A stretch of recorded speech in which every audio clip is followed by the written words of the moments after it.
Peace. Peace. This is Joshua Law, Mr. PhD. You're just now entering the cipher called Real2reel360. K-Wise. Peace, God. Bring that beat in, kid. Indeed. Peace. Yeah. What's going on, party people? Welcome to the Real2reel360 show. Let's get it in. We do the knowledge and wisdom so you can understand. Real2reel360 shows in full command. We changing the game for how it all was taught. From bondage to freedom to an independent thought. Yo, the show is here to bring about a change for real. To lighten everyone so we all know the deal. 360 degrees is a fact. We created the show to give our love back to our communities so we can know what's going on and give them the support from knowledge to born. So if you're ready to learn, then it's time to go. Sit back and relax and enjoy your show. Peace. Peace and blessings. What's good? Peace to Allah's mighty 5% nation, the gods and earth, to all the human families of the planet Earth. We give you a love, peace, and happiness salute. I am DJ K-Wise, aka K2, the Black Superhero. We got another episode for y'all right now, so let's bring on my co-host with the most, none other than the man himself, the living legend, the great one, the bobblehead himself, my brother. Joshua Allah, peace almighty. Peace to Allah's 5%. I want to say thank you for all the likes and subscribe. This week has been a very powerful week. Also, too, I want to shout out our sister Lynn Myers, who is doing your Healings Matters workshop. And if you're down in the Dallas-Fort Worth area, January 14th, 2023 from 12 to 4, you can contact her and she's doing a workshop and vision board party, which is for healing, restoration, and transformation. Passions will include the 4 common areas impacted by past pain and experiences, trauma, intimacy, femininity, and relationships. So get in touch with Miss Lynn Myers. But today we have an epic episode today. We have Dr. Maya. This lady here works with at-risk youth, and she uses an African-centered education and is deeply committed to learning for children. She is the co-founder and president of Anime Productions, a family-owned and operated Baltimore-based company that creates educational programs that foster self-love, strength, self-identity, heightened self-esteem. She is executive producer of Mel Trek, a multimedia program that teaches children about the history, culture, and achievements of continental Desparian Africans. So with all that being said, let's bring on Dr. Maya. Peace and power. I want to say Amanina Mandala. Peace and power to you. Peace, sister. How you doing today? I'm doing okay, warriors. I can't complain. Happy Kwanzaa to everyone who does celebrate it under the sound of my I celebrate Kwanzaa. So I want to say Harazi Kwanzaa to everyone under the sound of my voice who does celebrate it. And it's such an honor to be on your platform. I appreciate the invitation, and I'm looking forward to the build. Yeah, definitely. We have been looking forward to the build as well because you bring so much to the community, and being that Baltimore is very rich in Black culture, African American culture. If anybody's ever been to Baltimore and to be around Baltimore, they have a very rich culture for African Americans on the east side and the west side. Not just the African American Museum, but the people itself is very rich in our culture. And brother, not to interject, but I'm glad that you said that, because when people think of Baltimore, they think of The Wire. That's where everyone goes. When I say, I'm from Baltimore, they think of The Wire. Or what was the other one with Charles Dutton? Oh, it was another movie they did that was based in Baltimore, The Corner. When people typically think about Baltimore, they think about The Corner and they think about The Wire. But like you said, there's a rich culture here in Baltimore and a rich history that gets overshadowed by movies or series like The Corner and The Wire. So for example, at one point, they used to call Baltimore Freeport. We were Freetown or Freeport because we had the largest number of free blacks right here in Baltimore, right? Thurgood Marshall from Baltimore. Harriet Tubman used to come through here all the time. That's why we call Baltimore City Tubman City, right? Because Harriet Tubman spent a lot of time here. Frederick Douglass used to have a house. He was down here off of Fells Point at one point, living by Fells Point. So Frederick Douglass, here in Baltimore. We have a park here, Henry Garnett here in Baltimore. And then lastly, Billie Holiday. We used to have a theater called the Royal Theater that sat on the corner of Pennsylvania and Dolphin. And so Billie Holiday, we have a statue up of Billie Holiday, right here. All of this taking place in Baltimore. So I'm glad that you shared that with your audience, brother. Yes, indeed. I would be remiss if I didn't, because my first experience coming to Baltimore was actually coming to the Great Blacks and Wax Museum. And then being in the area, getting to walk around and actually take in the culture and the people, you start seeing how rich and fertile this area is when it comes down to the culture of African Americans. And it's like sometimes it gets overshadowed because to me personally, that's the plan, whereas they always want to overshadow the greatness of our people and try to show you the negative more so than anything else. But there's a lot of people that's out here in Baltimore that's trying to reverse what you've seen on these movies, trying to be out here save these babies and trying to give them the future that they deserve, because you have some of the best HBCUs in the area. You have Morgan State, you have Coppin State, and also too, the University of Baltimore is a great establishment for education. So education and the culture is very prevalent in this area. Now, when it comes down to education, what got you and wanted to be involved in education in Baltimore? Because I know that you are a native Baltimorean, and what was it that drew you to education more so than anything else? Beautiful question. I actually just had I actually just shared this on my podcast or earlier today, because today we're celebrating Nia, which means purpose. And so I talked about my purpose, and I said I didn't realize until my actual 30s, middle 30s, I realized that my purpose is to be an educator and to advance our people through education. So I'm glad that you asked that. And so you said, well, what made you do it? I would easily say that I would call that an ancestral assignment. You say, you did it, I did it. I thought, no. It's something that was always there that I cannot explain. I cannot even put it in words.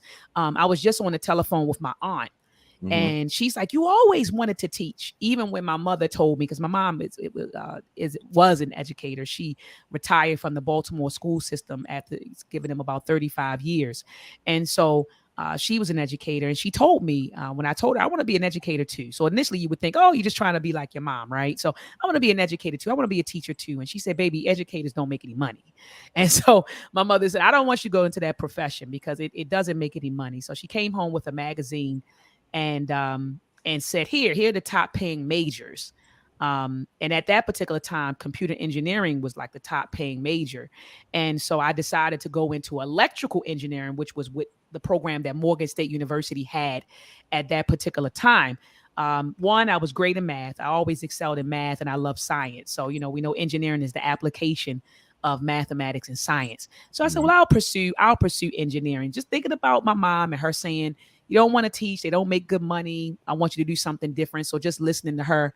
And so I moved into that whole area, that arena of engineering, even though I wanted to major in history. I want to let that be known. I wanted to major in Africana studies or African American history. And but I went the engineering route mainly because at that particular time, it was what everyone was doing. It was, it was where people, if you wanted to make good money and get a good job, you go into engineering. And so got in engineering, fell in love with the discipline, because the discipline not only is about the application of mathematics and science, it's about the cultivation of critical thinking skills. So to be an engineer, you have to develop those higher order thinking skills, right? So most of us, we operate, a lot of us operate at the lowest level of thinking, which is just to remember something, right? To remember to regurgitate something. But you have to develop those higher order thinking skills and move from remembering something to actually understanding, move from being able to understand something to actually applying something. After you apply it, then you analyze. After you analyze, then you evaluate. And after you evaluate, you reach the apex of higher order thinking skills, which is to create something novel, something new. And so what I enjoyed about engineering was the cultivation of those skills that I necessarily did not walk into the door with when I got to Morgan.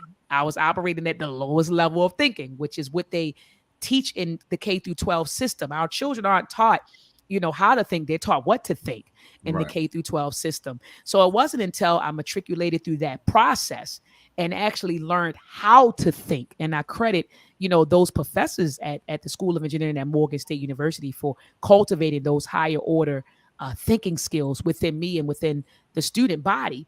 And so matriculated through, got presented with an opportunity by Dr. Carl White. He presented me with an opportunity to go through a 5-year doctoral program. And so it's supposed to be 5 years, but it ended up taking me double that time because I left for 4 years. So I started the program in like 2 years in, I got out. 2 or 3 years in, I got out and started ripping and running. And we can get into that another time, but started ripping and running, and then eventually went back in 2011 and finished in 2013. So then the question became, well, what do you want to do with this doctorate? Well, I got sat down in 2013, legally sat down, and I had a whole lot of time to think. When you get sit down, you get time to think. So I got sat down in 2013 for 25 months.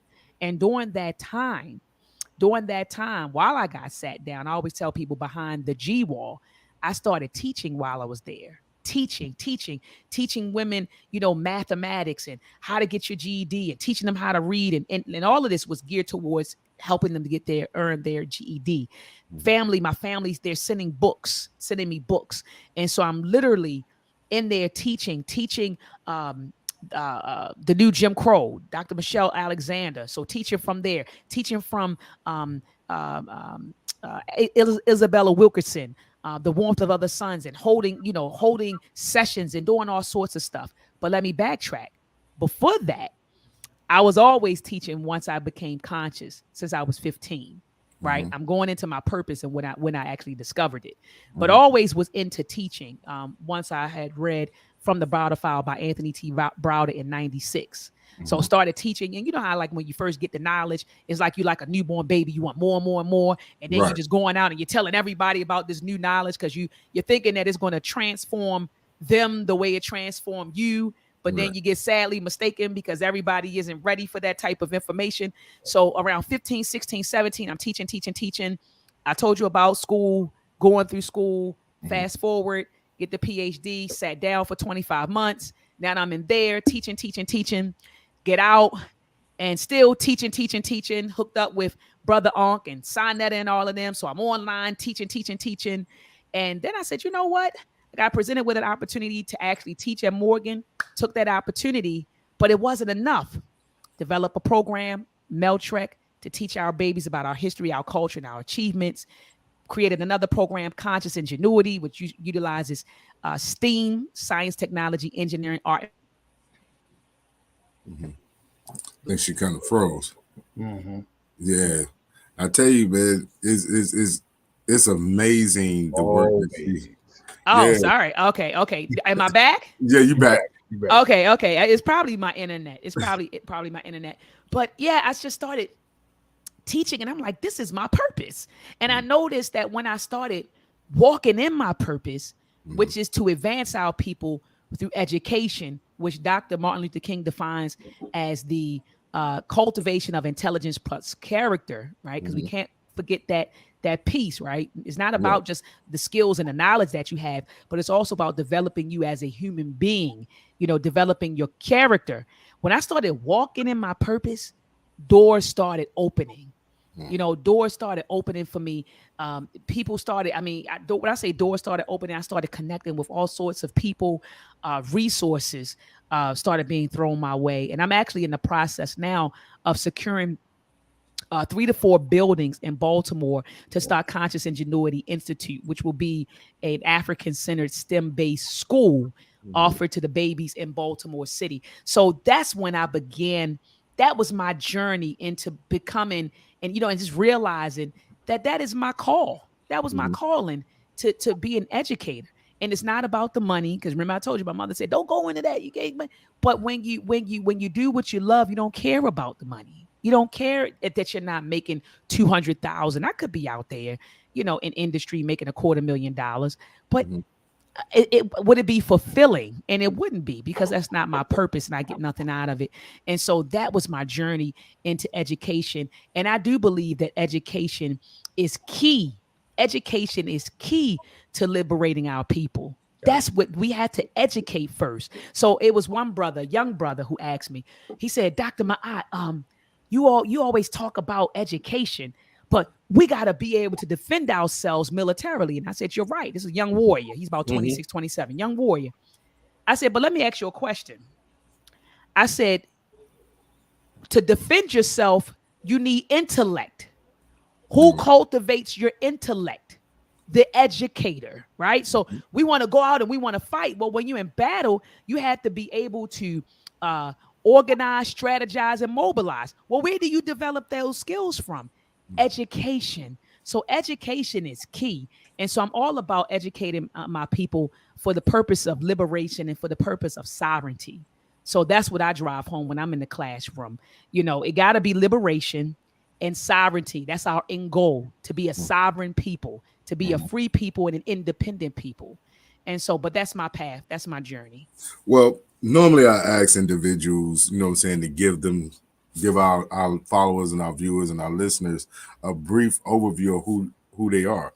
So in that passion that you have, bring all that together as one. So, but the question that I really have for you is, you're a professor at Morgan State University currently. What is the classes that you teach, and how do they coincide with the African-centered programs that you have? Okay. So my focus is, and let me be clear, I teach engineering. All right. Engineering. Now, if anyone studies the teachings of the Honorable Marcus Garvey, what did he say? He said that we need to be cultivating a generation of thinkers and scientists. So if we're serious about nation building, then we need to be serious about STEAM, science, technology, engineering, art, but within the A, let's add 2 things: art, agriculture, and mathematics. Right. So we're truly set on nation building and serious about nation building. We cannot be serious about nation building if we're not involved in STEAM, right? So you're saying, how does being an engineer and teaching engineer coincide with that? Well, that's directly related to nation building. If you nation build, you need engineers to nation build. Who's going to create your technology?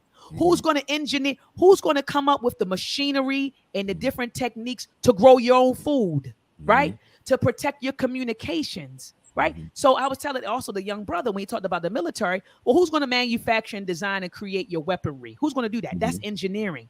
To be able to communicate and have lights and power, all of that is engineering. So teaching engineering directly is related to nation building, because you can't nation build without it. When Honorable Marcus Garvey and them, when they went to Liberia, read Blueprint for Black Power by Dr. Amos Wilson. Question: who did he take with him? Who did he take with him when the Liberians said, "We're going to give you some of this land to develop"? Who did Marcus Garvey take with him? I can pull out my book. I got it right behind me. I got a whole pile of books behind me. And on my shelf, he took engineers with him. So when we talk about nation building, we can't talk about nation building without talking about our scientists, our mathematicians, and our engineers. So teaching engineering is directly related to nation building work. And I teach engineering from an African-centered perspective. What does that mean? That means that I center the history, culture, achievements, and psychology of African people into the teaching. So, for example, in my classroom, we do everything together. Typically, the traditional way of teaching in college is the professor gets up, he or she lectures for maybe an hour and 50 minutes, give you assignment and go about your business, right? Or the TA may come in there, right? And lecture and then sing you along your way. I lecture for about 10 to 15 minutes. And my students, if my students are watching, because I'm going to be sharing this link out, they can attest to you that I lecture no more than about 10 to 15 minutes. Right. And then after that, we problem solve together. What is that? Is that not Ujima, collective working responsibility? Is that not us learning and problem solving and growing together? So I talk and I introduce the concept for 10 or 15 minutes. Right. And then we learn, and we problem solve together. And then you know how they say each one teach one. Right. So a lot of times, you know, when the students in my class, if they have a problem or they have an issue, I'll get another student to now instruct that student and teach that student. So we're all learning. So what I do is I create a communal or cooperative learning environment that's African centered. At the beginning of my classes, at the beginning of the semester, my students, I bring in Brother Onkaket. Shout out to Brother Onkaket to come in to do a lecture entitled "The African Contributions to STEAM." So when you come in, the president is set in that African people are at the center of this STEM course or this engineering course. So the first lecture my students get is on the African contributions to STEAM. The pedagogy that I utilize is a cooperative learning pedagogy. Not to mention, because when you're teaching someone, you got to teach the whole student. So these students are beings. These are people. These are people who come from a cultural, a political, a social, and an economical background. Ashe? So that means when you come into my classroom, not only are we talking about engineering, but we have conversations about life. We talk about manhood, womanhood. We talk about trauma. We talk about things that we've seen on the internet, things we've heard about in the news, things that were going on in the neighborhood. So we have conversations like that. So that's what I mean by using African-centered approach to teaching my students. So they don't just come in and learn Ohm's law or Kirchhoff's laws or voltage division, current division, and nodal analysis and mesh analysis, which are all what I call circuit techniques. They learn. You know, they learn engineering. Yes, that is the primary focus. But we talk about history.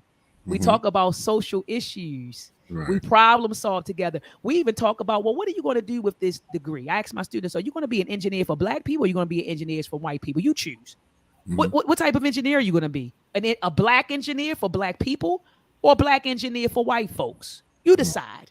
So we have those type of conversations. Literally, I have conversations with them that could probably cost me my job. I mean, like, you understand? Like, really, I literally put my job on the line to create a certain classroom environment for my students. And so that's what I teach. So I teach a course on circuits. I teach a course on signals and systems. Signals make the world go round. How do you think we're able to communicate right now? This microphone was created by an electrical engineer who majored in electrical, Steve, 7 power, electrical, sir. So this microphone, the internet that we're on right now, all of this is signals and systems. Your cell phone, you wouldn't be able to talk on your cell phone without signals and systems because they're filled. How do you talk on your cell phone? Well, your mouth is creating a signal, right? An analog signal. Well, what happens to that analog signal? Well, it becomes digitized and it becomes transmitted and it goes through a channel. And then all of this stuff is happening within like milliseconds. But it's signal processing techniques that allow us to communicate wirelessly, right? Your Wi-Fi in your house. So I teach classes, again, electric circuits. I teach signals and systems. And what's the third class? Oh, introduction to electrical engineering. So I'm an electrical engineer. That's what I teach. I think I saw somebody named Seven who asked 7 power. Yeah, God asked that question. Now, you have some programs also too for the youth of Baltimore. What is the age group that you work with your programs? K through 12. K through 12. What is absolutely?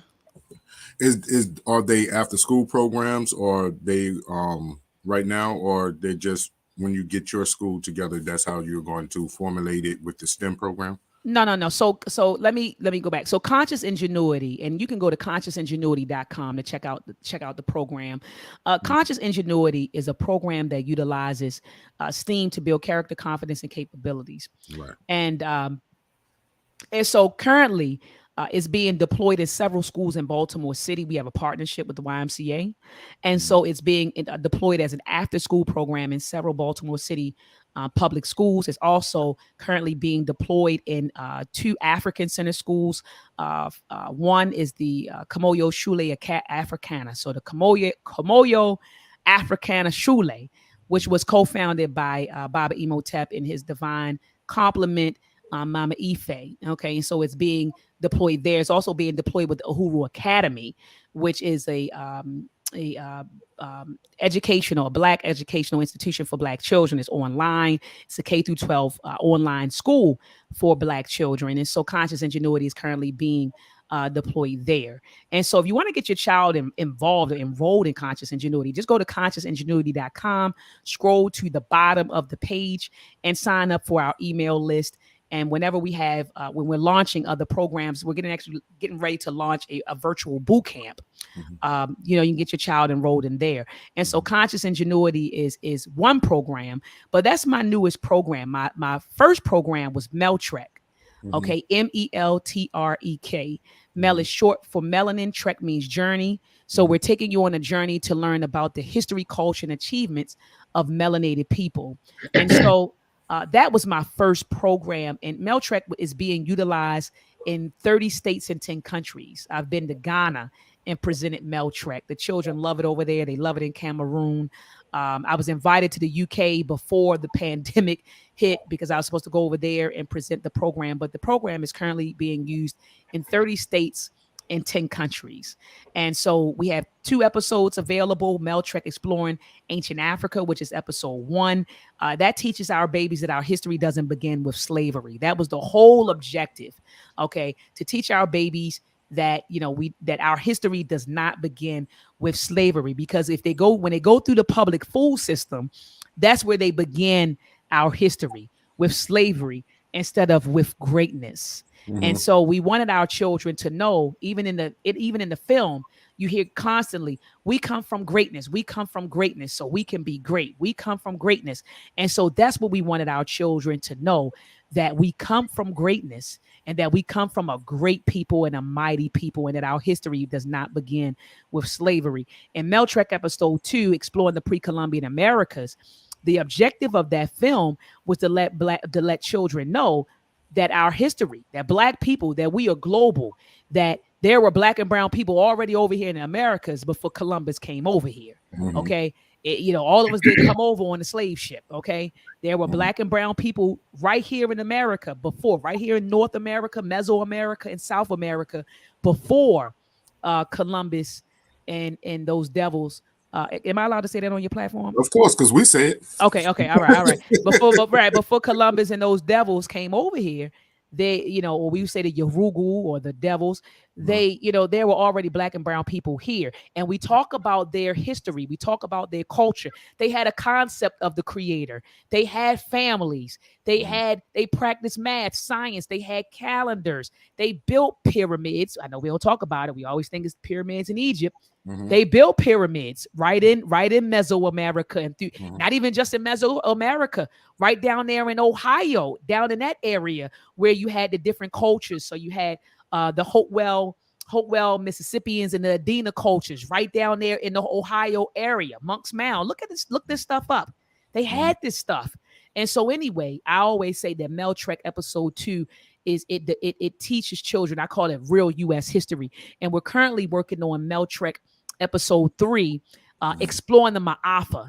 And for those who don't know, the Ma'afa is a Swahili word, which means the great disaster, which was coined by Nana Marimba Ani to describe the era of enslavement and colonization. And so we're going to dedicate 3 episodes to teaching children about the Ma'afa. The first episode is going to be teaching them about the arrival of the Portuguese. So what happened when the Portuguese arrived in West Africa? What happened? How did this trade system that they call the triangular trade system or the transatlantic trade system, transatlantic slave trade. How did that system develop?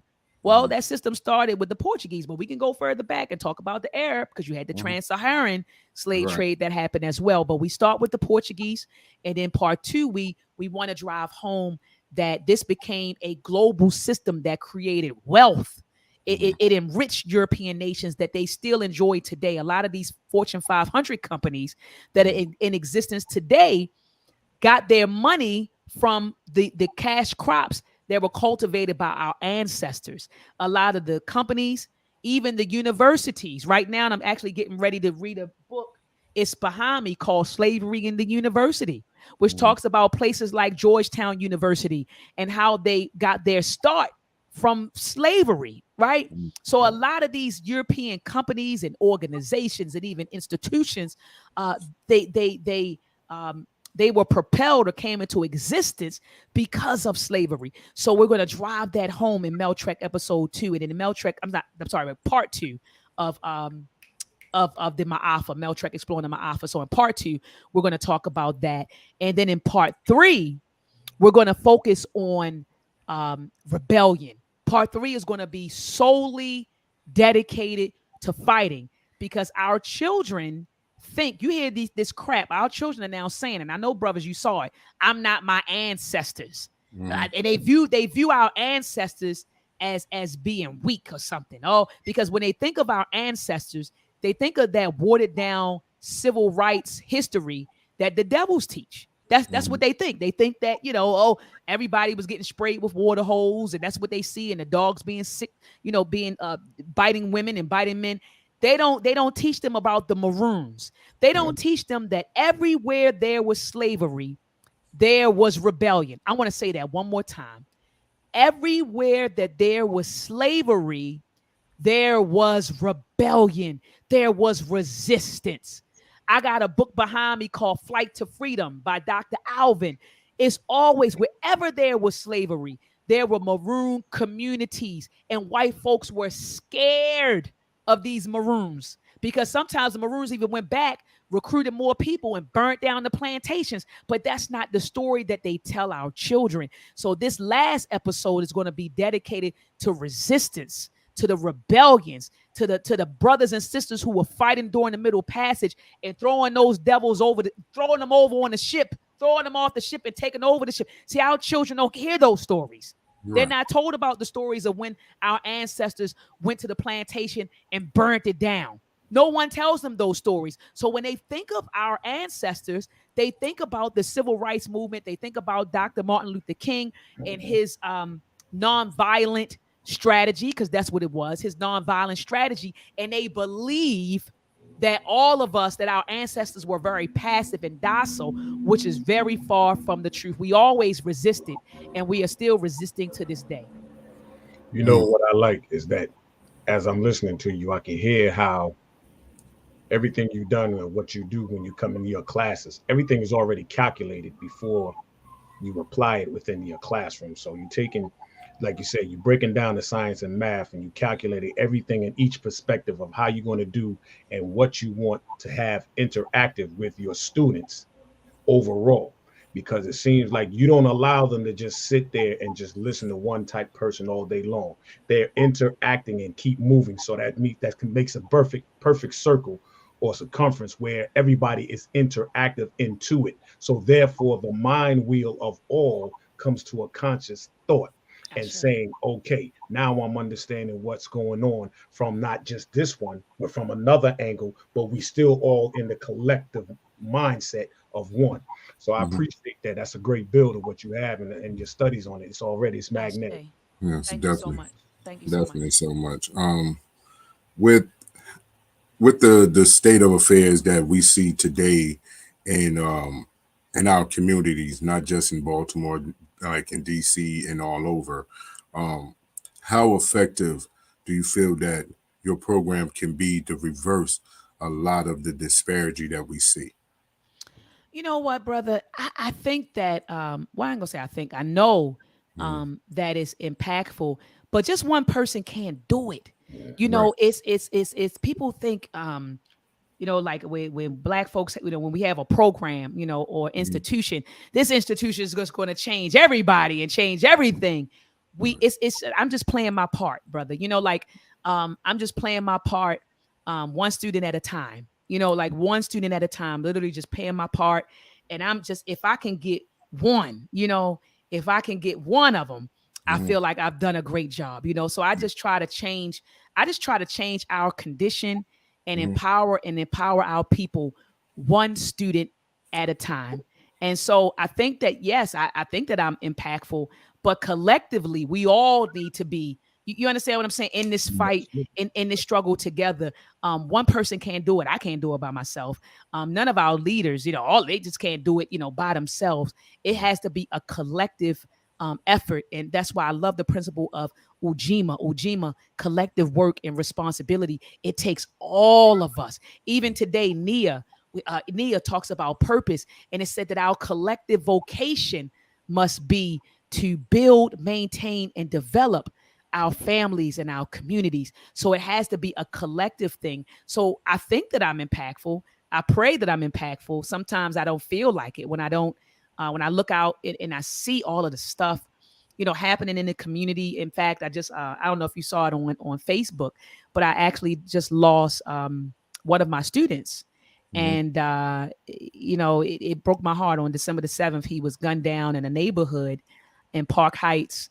Mhm. And he was actually a graduate of Morgan and Morgan State University. And he was gunned down at a property that he was investing in. So he was an electrical engineering student who sat in my class, and I often talked about owning and controlling the neighborhoods. And so after he got his degree, instead of going into, getting a job in electrical engineering, he found his niche in 2019 and decided to go into real estate. And he was saying, wow, I can go in and I can make some money while also helping the community, going in and rehabbing houses. And that's what he was doing. He was rehabbing houses, buying and flipping houses. And he was rehabbing a house in a neighborhood, and he was gunned down in that particular neighborhood. Wasn't from the neighborhood, and wasn't from the neighborhood, and didn't understand the politics of the neighborhood. Just a young, genuine 25, 24-year-old young brother. And so when that happened, of course, it was a setback for me. Like, oh my gosh, I started blaming myself, and my family said, don't blame yourself. His mama said, don't blame yourself. Cause I'm like, maybe I should have just told him, get a job and get out of Baltimore. And so I started blaming myself, and so then I'm like, dang, why did they take him? Why did they take, this young brother? So of course, when things like that happen, it's like, oh my goodness, are my programs not as impactful as I would like for them to be? And then so I reached out to Baba Baruti a few times, and he said, Dr. Ma'at, I want you to remember this. He said, I want you to remember this. He said, you may not see, and I appreciate your condolences in the chat. He said, you may not see your work manifest until 7 generations from now. He said, Right. so when you're doing this work, he said, when you're doing this work, he said, your impact may not even be felt or seen until 7 generations from now. He said, because he used to get frustrated when he was doing the work. And he said the elders told him the same thing, and he passed down that jewel to me. So yes, to answer your question, sometimes, brother, it gets disheartening. Sometimes I'm like, oh man, do I need to make more programs? Do I need to work harder? Do I need to, just to be impactful? But Mhm. what I decided is I can only do my part, one student at a time. Well, I like to say your program is a seed that's being nurtured in the city of Baltimore and the different institutions that you have it in. So, right, you're talking and you're planting these seeds in the babies, because the change comes from our babies. Ashe. And when you plant a seed of strength, a seed of knowledge, a seed of unity, you know, giving them vast information where they can utilize it and become stronger and be able to build and become self-sufficient, it will take the babies to make that change that we see. Sometimes individuals are stuck in a situation or stuck in a cycle, and they can't receive certain jewels, but the babies are very fertile. Their Yes. brains are sponges. So when you're educating them and you're teaching them that's where your change is going to come. Sometimes we lose warriors on our journey because we're teaching, and we're teaching people who are not only dissatisfied but happy in their dissatisfaction. So the change has to be made manifest through the child, through the baby, so the baby can see something different. And we applaud you. This is one of the reasons why I really reached out, because of the programs that you have going on. Because any individual who takes the time to analyze herself, not only herself, but use herself as a vehicle to plant a seed in a child and become the vaccine of self-care and help. You know what I mean? Because we deal with a whole lot of social ills. And the Yes. programs that you have deals with mathematics, science, and engineering will be the vaccine to solve a lot of these social ills that we deal with, for us economics, for us unity, for us having knowledge, being forthward with everything that we do. So I wanted to get you on and acknowledge you and the programs that you do because of your journey. Because people don't realize, like you say, you sat down for 25 months, and in that sit down in 25 months, you had a determined idea that you was going to come out and make a change, not for just yourself, but you was going to be the vehicle of change for your people. So we have to applaud you for that. Ashe. I appreciate that. I appreciate your words, brother, and I appreciate your support. And I appreciate your words, and I appreciate your support. And it's my hope. And I remember Dr. Frances Cress Welsing. She wrote this, I think, in ICE's paper. She said, I won't rest. She said, I won't rest until Black children are taught to love themselves as themselves. Right. And I didn't pick up that baton, because she's now an ancestor, but she raised up a lot of children. And so I always say, I won't rest until Black children learn to love themselves as themselves. And so, like you said, brother, I'm starting with the babies. I always say that we ate the apple. we ate that poisonous apple. We ate it. So right. I want to make sure that we don't pass that poison to them. Now, will they get some of it? Probably so. But I want to make sure that I do my part in making sure that they don't get, injected with that poison that we got. So I do a lot of things differently than not saying that it was all bad, because I always tell the boomers, I say, y'all did the best y'all could with what y'all had, but we sat down, and our generation kind of said, this worked, that was cool, but we're going to try to do it like this. And so I think that everything starts with knowledge of self. I think that knowledge of self is the core. Knowledge of self is the root of all things. Like, you can do all things once you have correct knowledge of self. Let me say that, correct knowledge of self.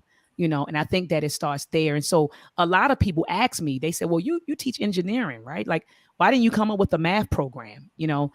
Initially, I'm talking about, why didn't you come up with a math program or a science program? Actually, one of my good buddies, DJ 5-Star, asked me that. And I said, well, our babies have to know who they are first. Once they know who they are, then I'll teach them math. I can teach you skills once you know who you are, but you got to know who you are first. We have to start there first. We have to start with our history, our culture, and our achievements first.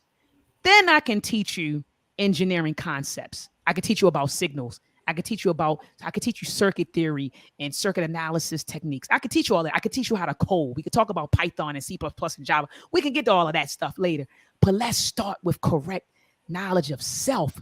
Let's start with self-pride. Let's strengthen their self-identity. Let's make sure that we're fostering a positive identity within our children first, before we get into the teaching of ideas and concepts. We got to start there. And so anyway, brother, that's why I started with the Meltrek program. So I wanted to give our babies correct knowledge of self first. Then after the Meltrek program, we started rolling with that. Then came Conscious Ingenuity, the program that teaches children STEAM concepts. And then my third child, which was born this past July, the Asafo Training Camp. I co-founded that camp with Baba Imhotep Fadiyu of PLM in Baltimore. I reached out to Baba and I said, Baba, I want to start 2 summer programs that one program that focuses on manhood development in young boys, another program that focuses on the development of womanhood in young girls, right? Because a lot of our young people have a warped idea of what it means to be a man and what it means to be a woman. And so I started with the men. I decided to start with the boys. Why? Because in Baltimore, when you look at the violence, a lot of the violence is being committed by a lot of our young boys. So I said, well, let me start there. Let me try to grab them, because I see a lot of what they're doing. And the young girls are right there. So it ain't just the young boys. The young girls, they're just as violent. But, Right. I said, let me start with the young boys. And so I told them what I wanted to do. And we started a program called the Asafo Training Camp. So you all can go to asafocamp.com, asafocamp.com. Asafo is an Akan word, which means warrior. Okay. And so we took them through basically a sort of like a boot camp over the summer, where our young boys worked with Baba Imhotep, Baba Adisa, and it was a third Baba. Please forgive me. I can't think of his name. Baba Adisa, and I forgot. Baba Amoral. And so those were the three Babas that actually worked with our boys. They went through this text right here, African Manhood in the 21st Century. They learned martial arts. We had something called urban safety, where they learned how to be safe when you're out here in the streets. They played chess, and they learned about critical thinking. They got up every morning and they exercised. They talked about health and nutrition. Okay. I'm not playing around with this. And so this summer, it'll be the young boys again in 2023, but then we're going to add a component. Now it's going to be probably the Aset. I'm just thinking right now, or maybe the Nzinga training camp for young girls, where we focus on the development of womanhood, because my goal is to raise up a generation of warriors. We need warriors right now. Right. We're in a war, and a lot of us don't even know it. They think that, and I tell my son all the time, I said, we're in a war, baby. What do you mean a war? There's no tanks outside. It's nobody running around fatigued. We are in a war. It's a war every day for control over your mind, body, and your soul. And we need intellectual warriors. We need warriors to fight this war. So those are the other two. So manhood and womanhood development, Meltrek, and the Conscious Ingenuity Camp. And my next goal, like I said, my next step in 120 days, I'll be making an announcement. Once I grab those buildings, this ball game, it'll be an African-centered academy right here in Baltimore City, in the heart of Baltimore City, where we're running programs out of that. K through 12 school, the Aset or the Nzinga training camp, the Asafo training camp, STEM camps, all of that will be run out of those buildings. And so that is my bigger vision that's coming.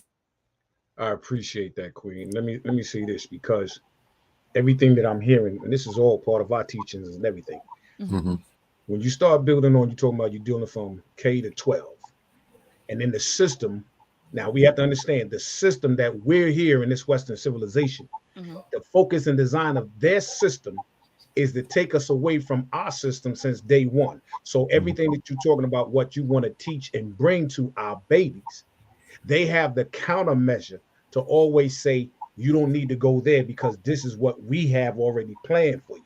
So, and the worst part of it all is that the best part that you're doing and giving, they will put a devil in the midst to disrupt or cause chaos and confusion into the program to keep us divided instead of coming together. Because once they see that happening, they know that it's automatically a fear of black planets amongst their heads, because they know what happens when we get together collectively. They already think that just throwing a basketball up in the air and putting it on the court, they can control us that way. They want to play games with that. But when you throw a book of knowledge, wisdom, understanding up there, come on. Grab it, and we start developing, we're playing a different game. We're not playing basketball no more. We're playing mind-blowing games. They're fearful.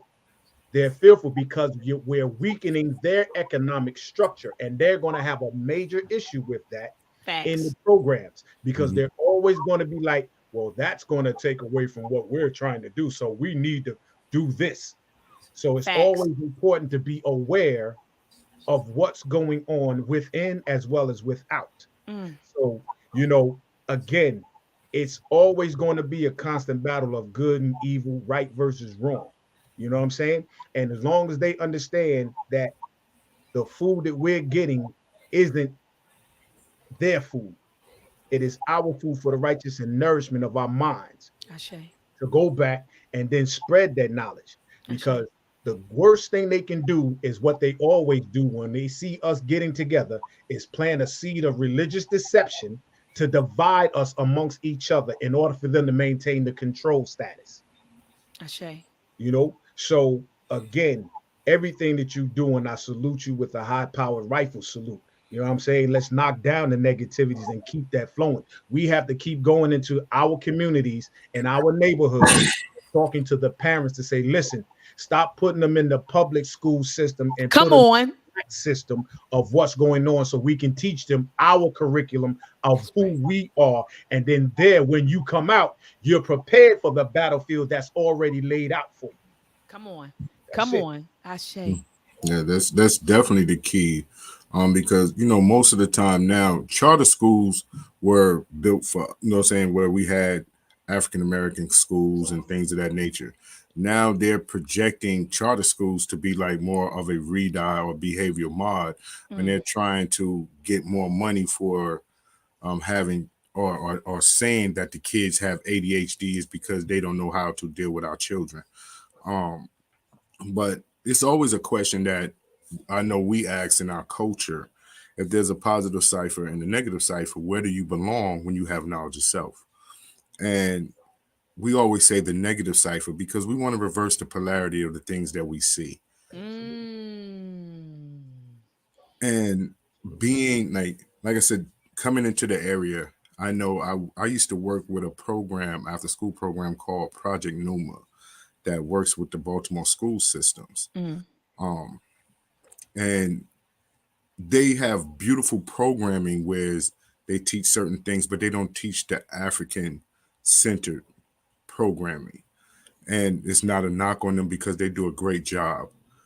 But when you go through Baltimore and you see the culture and you see the hunger for knowledge that a lot of these people have, because a lot of the people in Baltimore are so wise, so intelligent, just to have the conversation with them, to engage with them. But some of them are so have fell victim to their environment and their situations. Yeah, And that's a fact. they need individuals to be able to help pull them out, because we, like you said, we can't do it by ourselves. No. We can't change it by ourselves. We can't get out of the situations by ourselves. So with your programming, it's a seed that is planted in Baltimore. And it's not just planted in East Baltimore. It's not just planted in Southwest Baltimore. It's planted in Baltimore.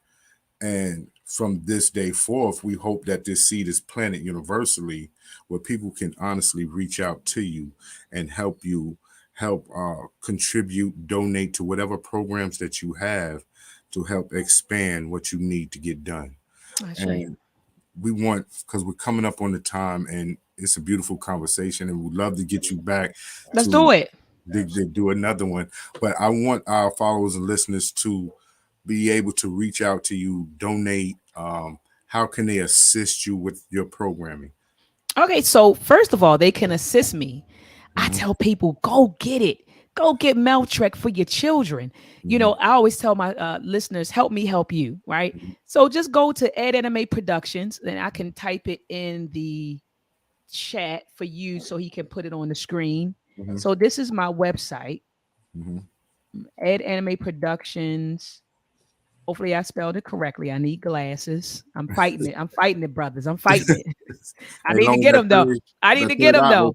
Look, I need to get them though. So look, I'm sitting over here like I hope that I spelled it correctly. So I'll spell it verbally. It's EDANIME Productions with an S.com. So Ed Anime Productions. That is my website. And you can do /shop. Grab the Meltrek program. Grab the Meltrek program. And some of you may say, and when I say the Meltrek program, I'm talking about the film. Yep. That's it. I can see it when it's like that. When I was typing in the chat, I was squinting a little bit. But now look, now that it's on the screen, I can see it like that. So that is the correct spelling of my website. So you just type in edanimeproductions.com /shop. Get the books.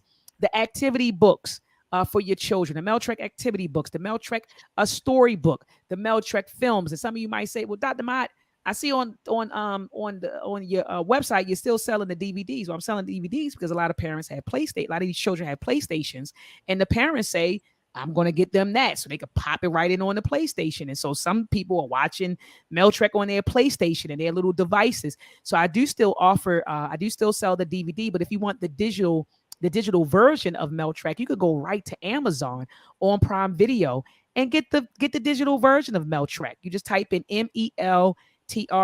I type that in the chat. You can go right to Amazon and type in Meltrek.